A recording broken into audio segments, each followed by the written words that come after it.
And today we're here to talk about some creative workforce models. So I'd like to introduce Renee Smith and Sarah Stevens Krupp. They are with Thrive Community Partners, their consulting firm, which provides strategic planning, grant funding expertise, and implementation support for communities and organizations ready to create lasting change.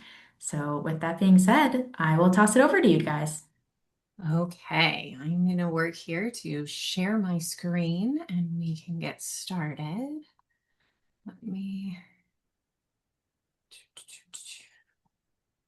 Okay, well, let me move some things here so I make sure I see what I need to see. All right, well, welcome everyone, and thank you for being here for From Classroom to Career. So today we are really going to be focusing on how employers, schools, and communities can work together to strengthen rural workforce pipelines and create more opportunity for young people. So, quick introduction. I'm Renee Smith, and I have a nonprofit leadership and economic development background. And then for about 15 years, I've done funding and grants writing. And so worked with a variety of communities and organizations, and workforce development and community revitalization have been key components of that.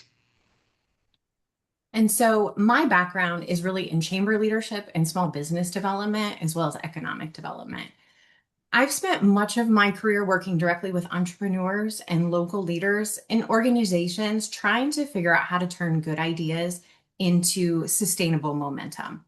And so we're going to loop that into what we're going to talk about today. And we're really going to focus on a practical shift in how we approach workforce challenges, moving from reactive training, which is what we see a lot of times, to really targeted on demand solutions that actually solve problems. So, kind of what we're going to cover today, we're going to openly talk about the challenges that we have seen in workforce. We're going to look specifically at why these workforce systems break down.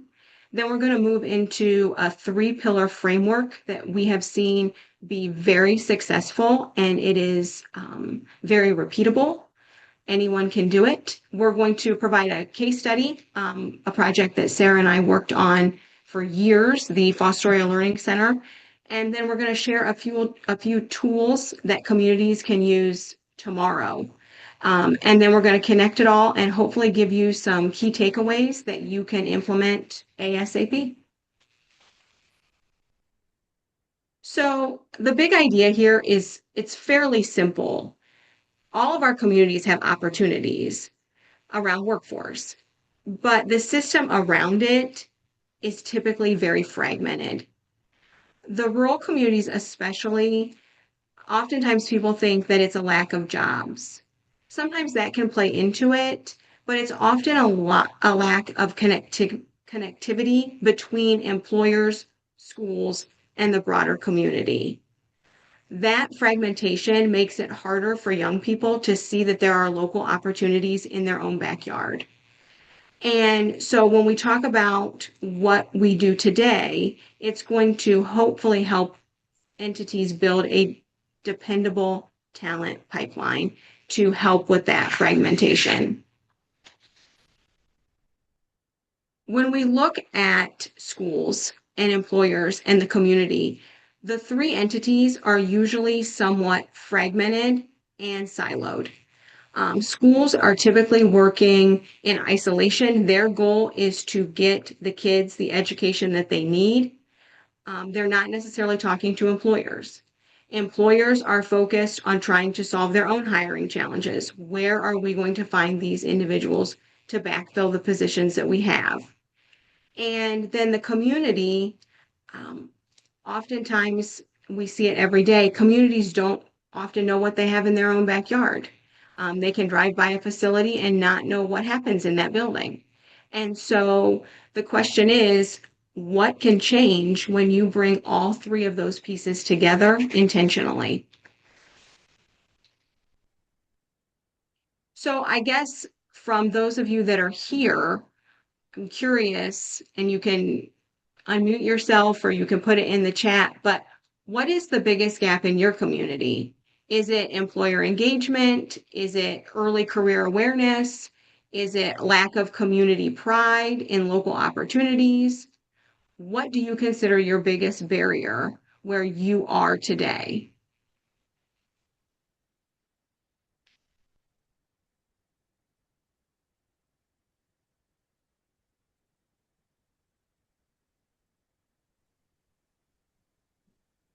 I can share a little. I just spent the last week on Tuesday some time in Missouri visiting with employers and talking to high school advisors. And what I heard from them was that career awareness is a really big part of this, in that people, especially young people, don't know what they don't know, and they often need to be introduced to like what opportunities exist in their communities.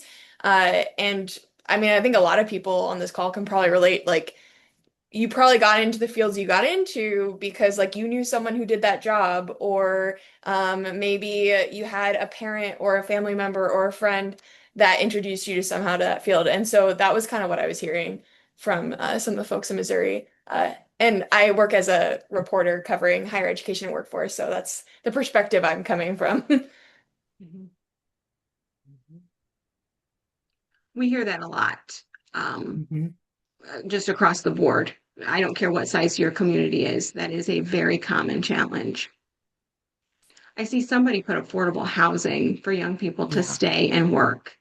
Hmm. Um, that is also a very large issue that is not going away anytime soon. We're not going to talk about housing today, but it is an ongoing conversation for just about everybody these days. Hi, I'm Smo and I'm calling in from Colorado. And I think a lot of the things that I come across in any of the towns that I do work with is like the industries that are present not matching what the young people are interested in going into, which feels like sort of a flip side to what Emily was mentioning, but is sort of compatible with that idea of like affordable housing or the other things aren't quite present for retention of like younger community members. Okay. Let me ask you this. Do you think that, because I've seen this go a couple different ways, um, we've seen people enter the workforce and get into a position and really, once they get in there, realize that they had no concept of what it actually entailed and they don't like it. And that's from a lack of even just basic knowledge of what they were signing up for. Mhm. But then I know the younger generations that are entering the workforce look at working very differently than they did 30 plus years ago.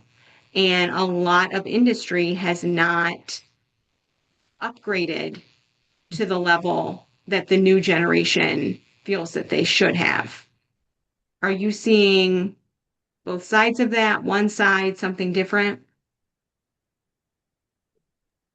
Yeah, I think perhaps all of the above, depending on the scenario, for sure.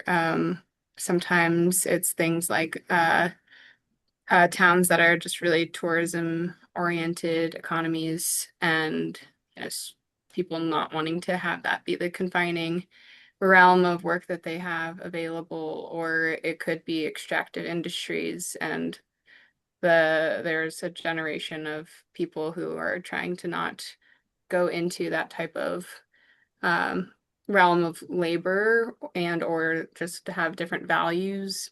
Um, but that's sort of a smaller subsect, I think. The other thing we've seen quite a bit is um, kids are living with their grandparents or even sometimes their parents that have retired.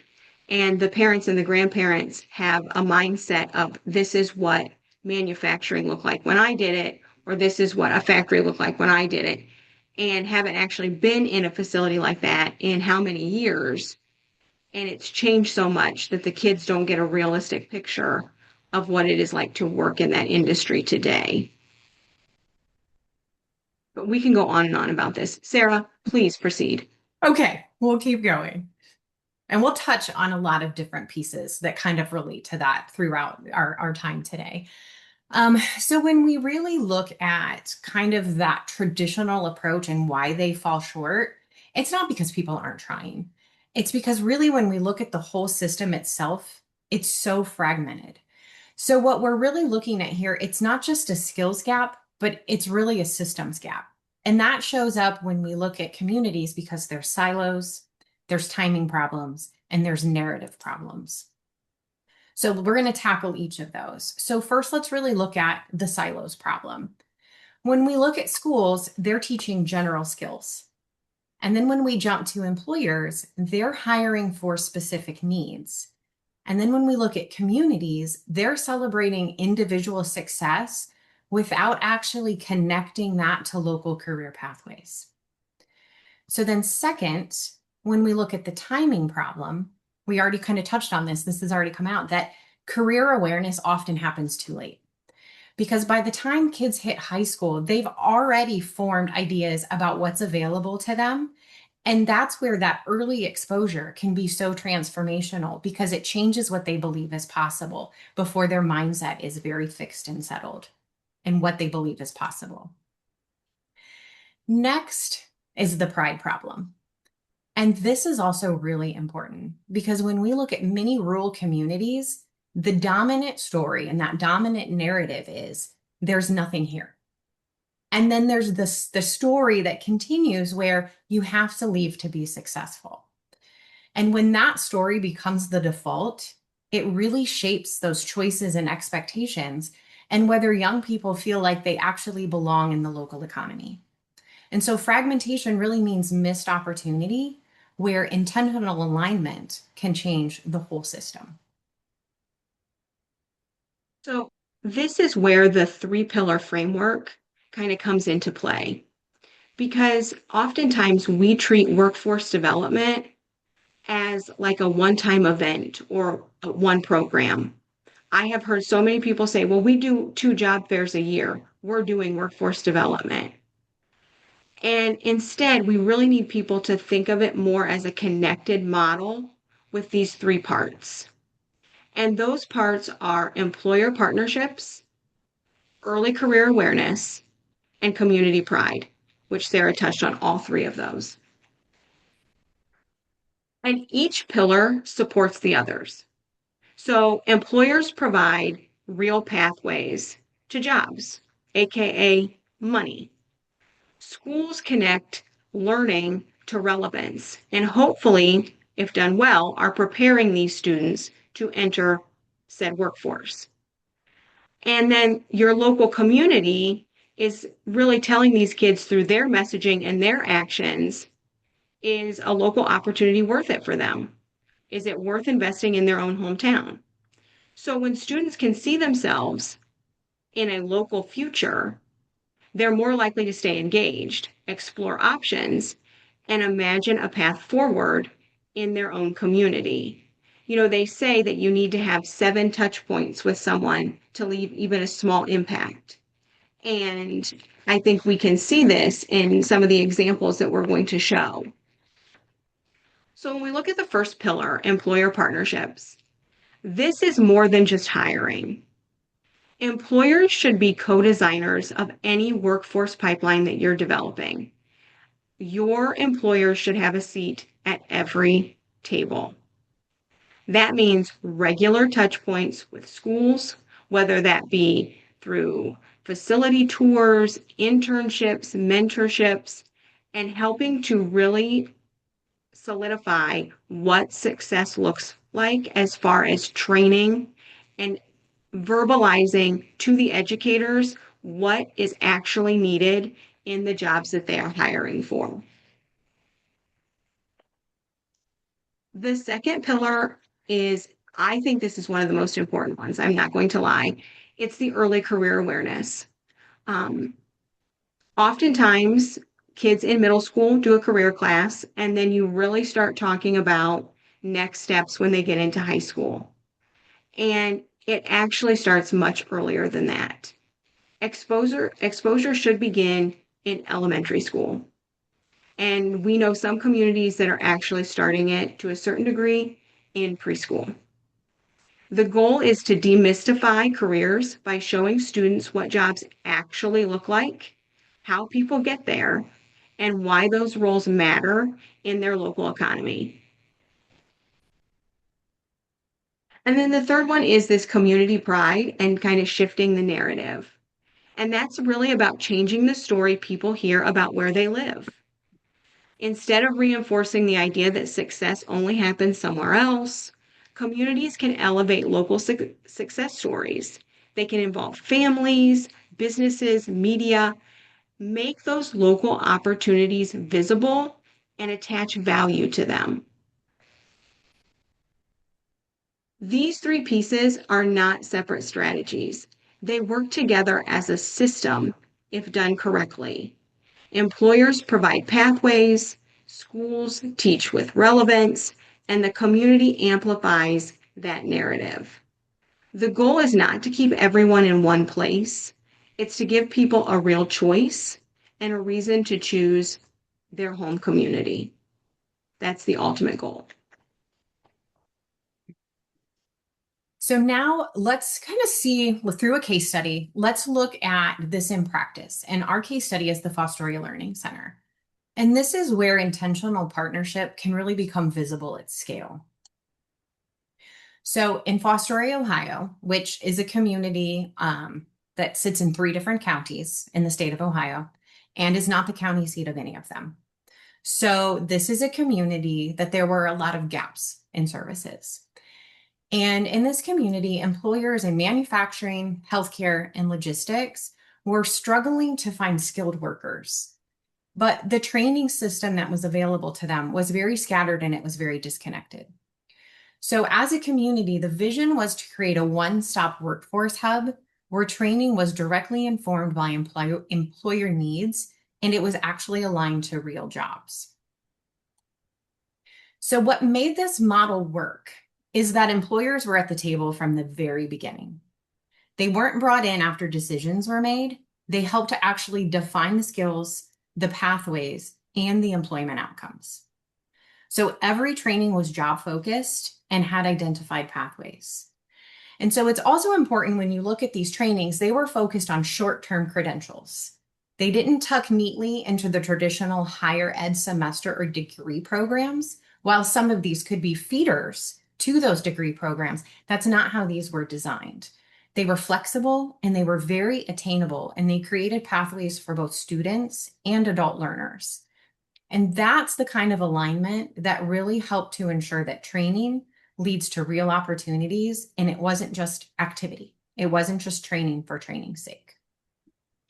So when we look at the model of the Fostoria Learning Center, and I know that you saw pictures on the last slide, and it was impressive because it's a building. And I don't want to gloss over that. That was a really important piece of the puzzle. But I also don't want to focus too heavily on the facility and how the facility came into being, because that's a big idea. That's a big goal to work towards. And what we want to share with you is a framework that can be easily replicated and you could build to something like the Fostoria Learning Center. So if you have specific questions, we can answer those at the end. But what I really want to talk about is the framework and how it implemented, because that's what truly made this model work. Okay, so let's talk about that Fostoria learning model, and let's talk about those key results and those lessons. The first one is trust, because over time, because of that connectivity, the center has now become a really trusted institution. It's not something that feels experimental or temporary, because employers continue to grow their partnership, because they now see it as essential infrastructure for not only their organizations, but for the entire regional economy. And I talked about this before too, and training that is conducted is never just training for training's sake. It always has an employment outcome.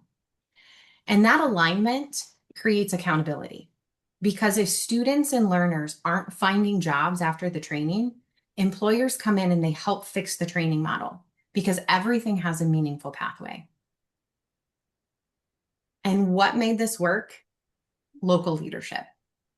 Local leadership between the schools, the employers, and the community saw it as essential work. They broke down the silos and they came together and formed partnerships. And with that leadership, they adopted a willingness to do things differently. They didn't wait. They didn't wait for the perfect grant. They didn't wait for a national model that they could emulate or replicate. They sat down at the table and they developed a model that actually met the needs that they saw within their own unique community. And that was all done through ongoing employer engagement, which is critical. So it wasn't just one-time input, but it's ongoing involvement. And that means that there's flexibility to adjust to labor market changes. So those trainings are ever evolving to meet the ever evolving needs of the local economy. And then that was all done with effective storytelling because we talked about, that default narrative. And what Fostoria did is they found creative ways to share opportunities and ways to celebrate wins as an entire community that deeply resonated with all the different audiences that needed to hear the messaging.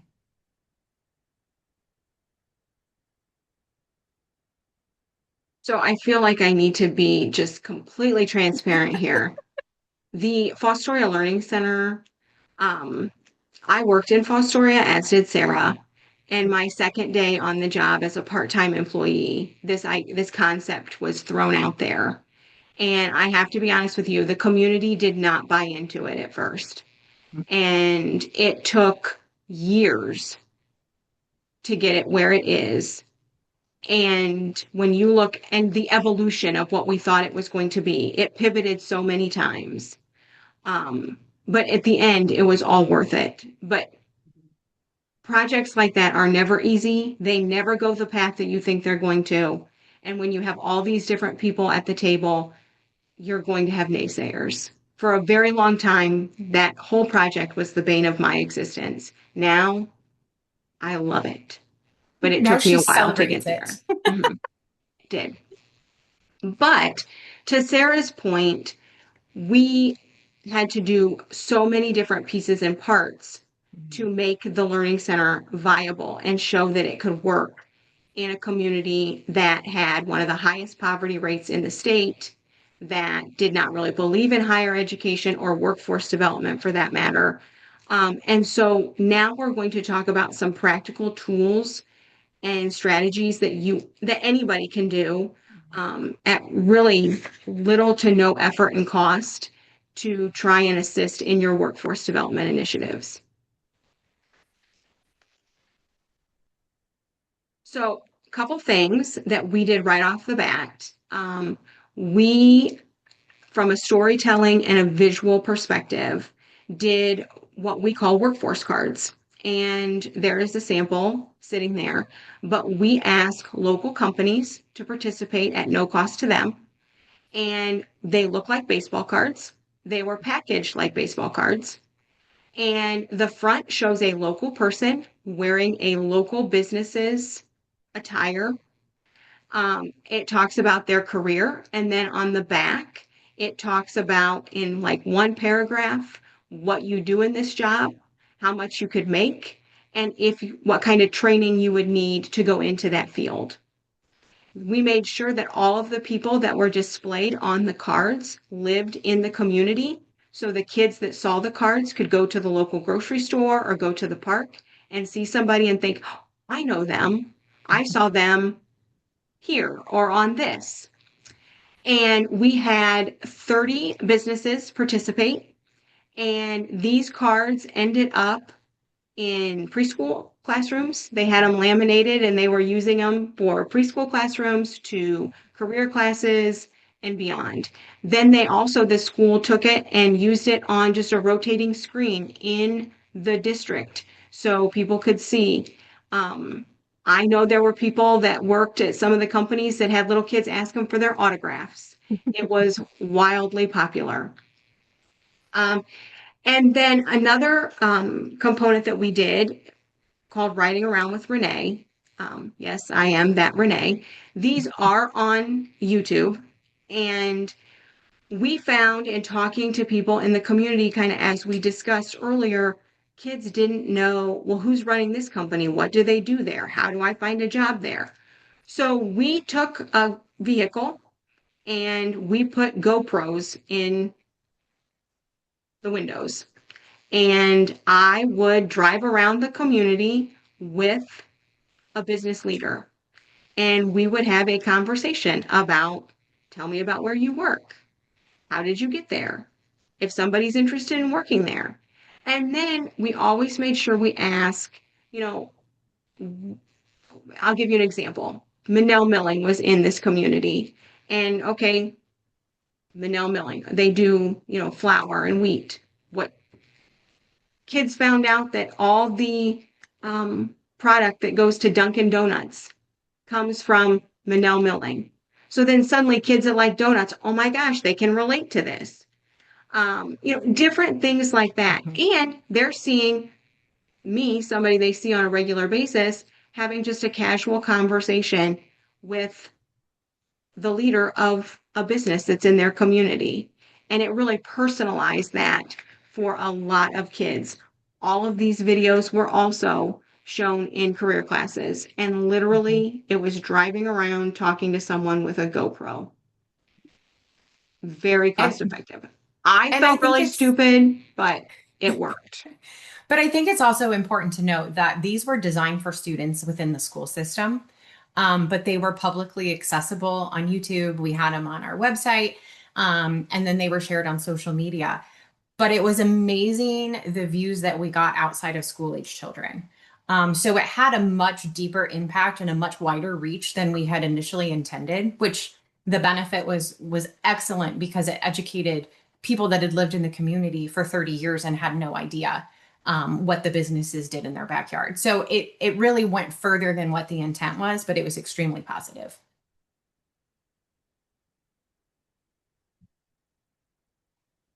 Um, Educator boot camps. Big advocate for these. So we talked about it a couple times already, but it is not uncommon to see a disconnect between your school system and your employers. And so with an educator boot camp, it really helps bridge that gap. And some states are funding this, others are not. But if you have the opportunity to put one of these together, I highly recommend it. Literally, you can take 5 or 10 educators that are interested and make it an experience where they get to go through some of these businesses and ask questions about, what do you look for in the people you hire? What kind of skills are you looking for? What can we be doing as educators to help get these kids ready to enter the workforce? I know when we did it, and we did it several times, people were shocked that there were so many careers out there that didn't require you going to college, or they didn't understand how much you could make going right from, high school into the workplace. They could ask about benefits. It was a learning experience for everyone. Educators learned what's needed in the business side, and the business community felt like for the first time, educators were listening to them. And I know it, again, like Sarah said earlier, it continued to grow because then some of the businesses were going directly into the school and having conversations with the students. They were doing more as far as partnerships between the different entities. It was very, very successful. But again, it's just breaking down some of those barriers and allowing the conversation to take place. The Make It Day. This was wildly popular. Fifth graders. We did it with fifth grade. You could really do it whatever works for your community.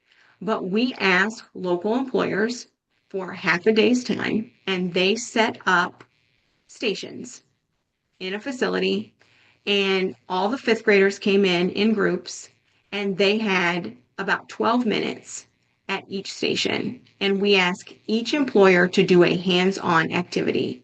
So, like Manel had them grind wheat to make flour. We had some of the we had a construction company that came and they set up like lifts and talked about different tools. We had a nursing home come and did an activity with noodles to talk about the spine. They did all kinds of stuff, but it was kids getting in there, doing an activity, which creates a memory. And this was the highest rated field trip that the district saw for the 5 years that we ran it. And the employers had a great time because that's an age group they don't typically get to interact with. And this was amazing because it just led into some of the other things that we were doing. And again, these kids would drive by and say, I know what they do in that building because I did this at Make It Day. And it's a group that you typically don't hear talking about manufacturing and healthcare facilities in the community. You don't think fifth grade and having a concept of what they're doing in those buildings. But because of an event like this, it happened. We saw it firsthand. Mm-hmm. Mm-hmm. And this is actually one of the first things we did, and we called it a basic employer fact sheet. And this was a very simple resource. We did it initially as an Excel spreadsheet. And when we started talking to people in the community, when their kids were out of school or getting ready to graduate, they kept thinking that the only place for them to work was fast food places or, the local grocery store, and had no idea the different places that offered summer employment, that, would take kids without any kind of college or training and work with them to get that training. And so we reached out to employers in the community. It was an open invitation.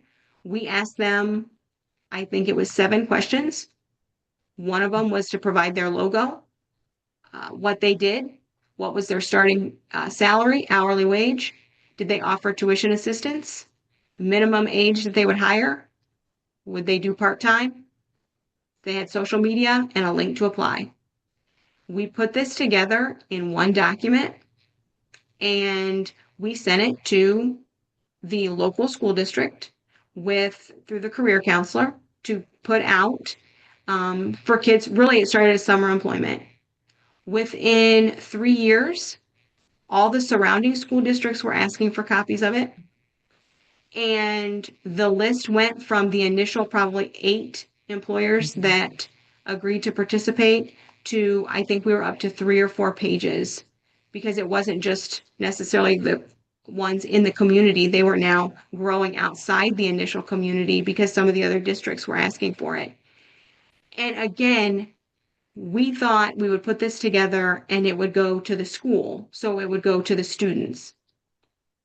We did not, and shame on us, we didn't connect the dots going from point A to point Z, because these employer fact sheets went home and they sat on the counter and the parents and the grandparents saw it. And, oh, well, I'm looking for, a new job, or I'd like to work in this community and not commute 35 minutes away every day.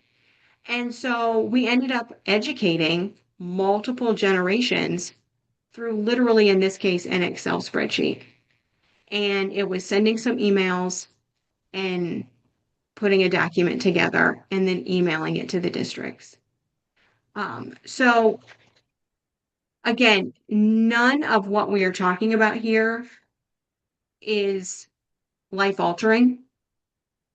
By itself, they seem very small, but it was amazing the impact and how it grew over just a couple years' time. So these different tools, these aren't just random. Each one kind of addresses a pillar of the model and how it all connects. So when you look at like the workforce cards and the riding around with Renee, that's that early career awareness, making jobs visible, demystifying the pathways. When you look at the educator boot camp, that is bridging the awareness and creating those employer partnerships. The Make It Day is about celebrating your community, what's there, and it's an opportunity for skills discovery for kids. And then your employer fact sheet, that's really employer visibility and a partnership opportunity. So when you implement all four with intention, you're truly building a system. You're not just running events or doing these one-off items. And then the system reinforces itself. Employers see engaged students, so then they invest more. The narrative starts to shift. More students are looking at what's available in their own backyard. And then ultimately, hopefully, your employers have some of the talent that they need, and it's homegrown. So let's review some of kind of those core ideas that we've covered in the last 35 to 40 minutes. When we look at rural workforce development, you have to have alignment because you can't do this in silos. It's not going to work if you remain in silos. And those three pillars, employer partnership, early awareness, which we just keep hitting hard because it is critically important, and community pride. Those three pillars together can really form a coherent system if you build it properly.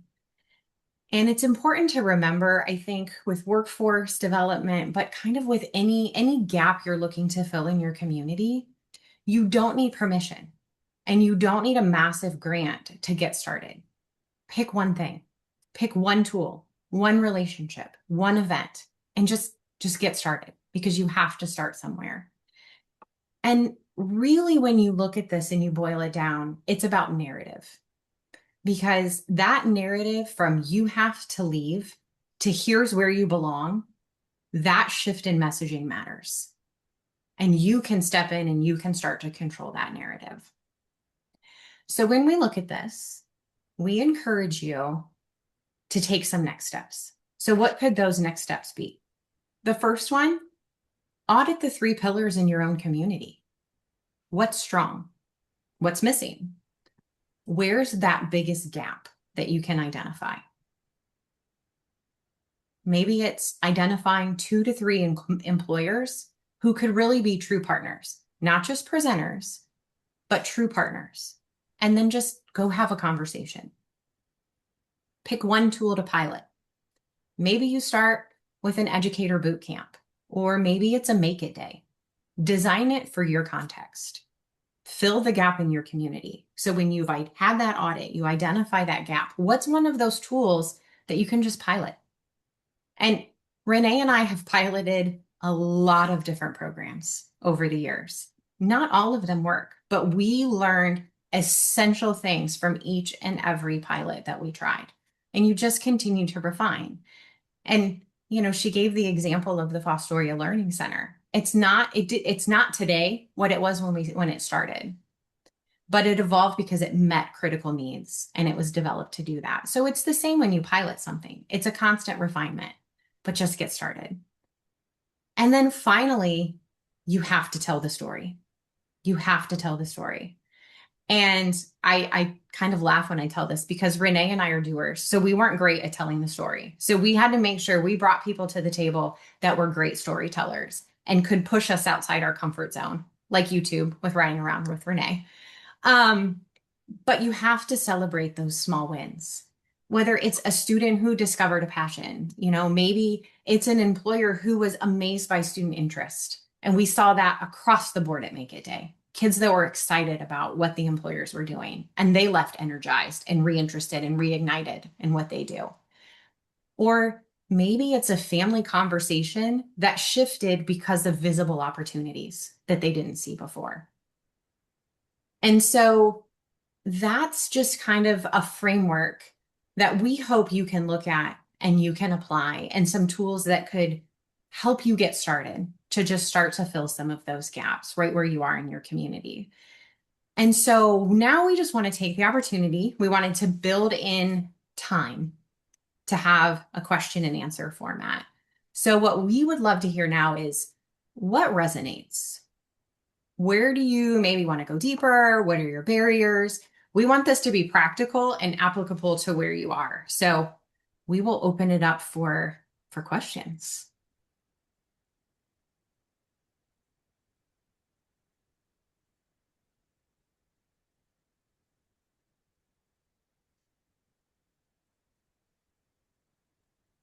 I have a question.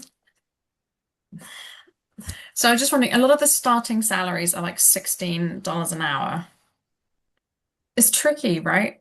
You Hmm. can earn more in a McDonald's. Like young people don't necessarily want that. And also just the cost of living is really high. Hmm. Is telling the story compelling enough, or how do you talk about that kind of growth? Because the thing about working at McDonald's is that you probably won't progress as you would in one of Yes. these places, or And that's where we had those conversations with like the career counselor at the school, because what they were trying to do was show kids a pathway. Because there were a lot of students in their senior year of high school at Fostoria High School that had no idea what they were doing after graduation. No idea. And I believe less than 20% went on to higher ed. And so pathways were critically important. And so when they were telling that story, it was a pathway story. This is your entry point, but you have upward mobility. Whereas a lot of those service jobs, like out of McDonald's, you're not always going to find that.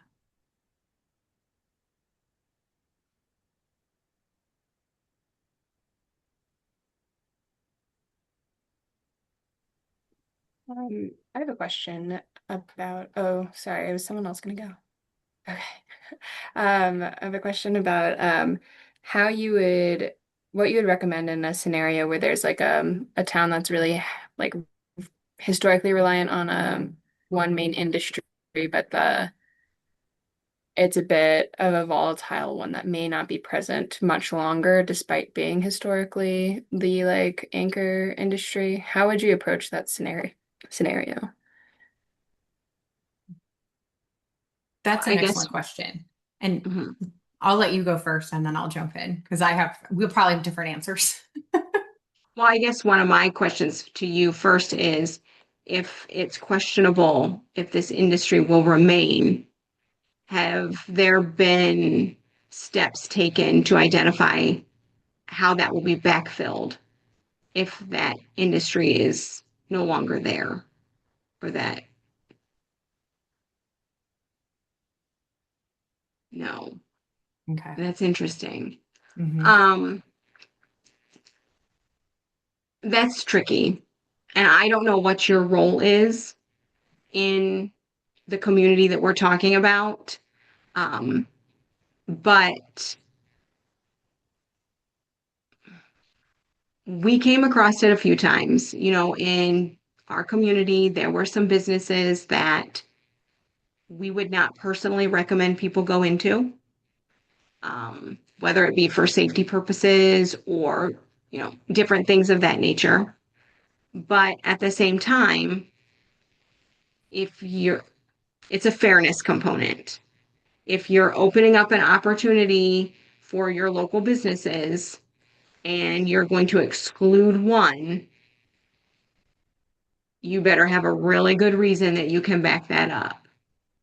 Um, and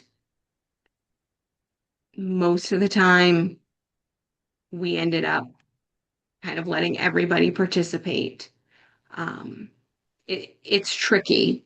It's tricky. Um, but in that particular instance, if you're not really sure what's going to happen, you may just have to sit back and watch where the chips fall. Hmm. And a pivot that could be done too, because I know a lot of kind of what we were talking about did kind of have a manufacturing focus. And as we grew the programs, we did bring in some entrepreneurs to share their stories and some small businesses as well, because there's opportunity. Because when you look at community development, you kind of have to look at the community as a whole. And so maybe there are opportunities within that community where you could promote entrepreneurship because people are very quick to identify gaps in community. I wish we had, why don't we have this? Well, oftentimes we have to fill those gaps through grassroots initiatives. And sometimes that's entrepreneurs coming in and filling those gaps. So maybe that's a pivot you could make where you're highlighting other businesses that aren't maybe manufacturing, but can still teach valuable workforce skills and awareness of what is possible in the community to build something that maybe is your own. To Sarah's point, we also opened it up as it grew to police and fire, safety Mhm. forces, things like that. That again, because you have all these kids and everybody has a little bit different interest. So how can we continue to grow what we're presenting to them as opportunities?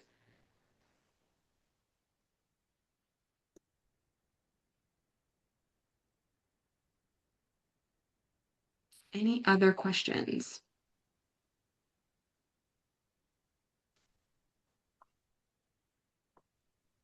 I'm curious about how you engaged the different employers. Like, I know a lot of our local career centers have a hard time getting folks in the trades, say, to teach because they can make a lot more money working.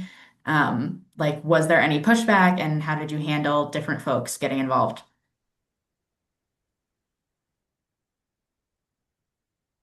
So from a training perspective, I'll kind of break that in and then let Renee jump in. But from a training perspective, how we got people to train is how we really operated the Fosteria Learning Center is we brought in training partners that were workforce specialists. So we were very fortunate that where we were in our region, there is a community college that really has a focus on customized training in the credentialing program. We had a couple others as well. So what we did is we brought them to the table because they were nimble and responsive.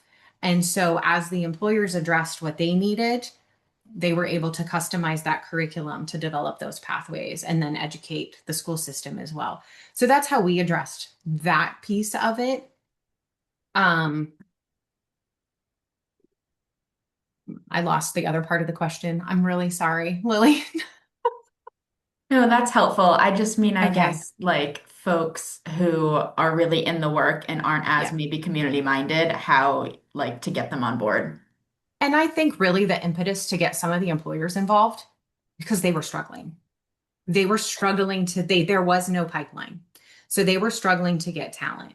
And so because we could go in and start those conversations, understanding their needs, and we were helping to provide pathways to success. Like here's ideas, get on board with us, participate in this, and let's build it together.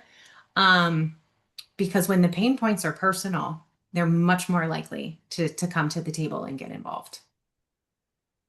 That's what I was going to say.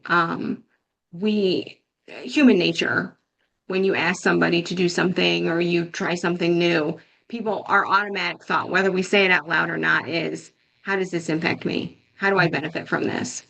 And so when we went out and started talking to the different people we wanted at the table, we made sure that every conversation we had, it was all about them and how coming to these initial meetings and participating would benefit them short term and long term. And then if that didn't work, we shamed them. Not above that. I admit it. Mhm. And it Renee because is very persuasive. I wouldn't say shameful, shaming, but persuasive. at the end of the day, what are you out? Yeah. You're standing here and you're talking Mhm. about the issues that you're having. We are offering you a potential solution. Do we know if it's going to work? No. But what are you out if you don't try it? Mhm. And it worked. We had some that were late to the table. Yeah. We did. Mhm. Um, we probably have a couple that will never come to the table. That's fine. But we made it work with what we had. And that's really all you can do.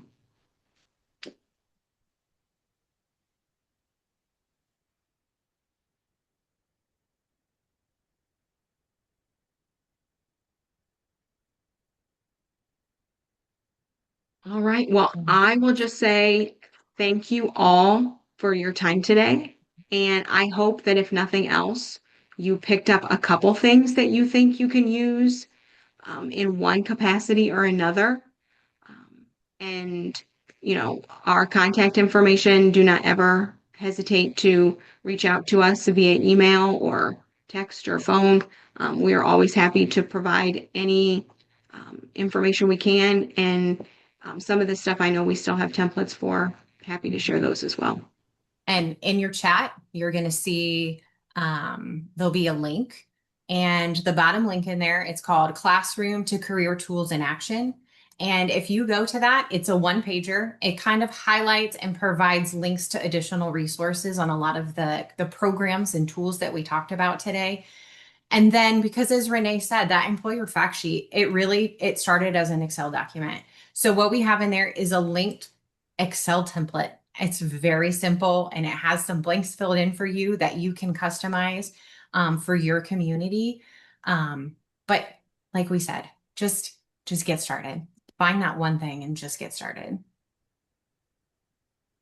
Thank you, Renee and Sarah. Thank you, everyone, for coming and listening. I'll be sending a follow-up email with these resources in the chat and their contact information if other questions come up. So be on the lookout for that.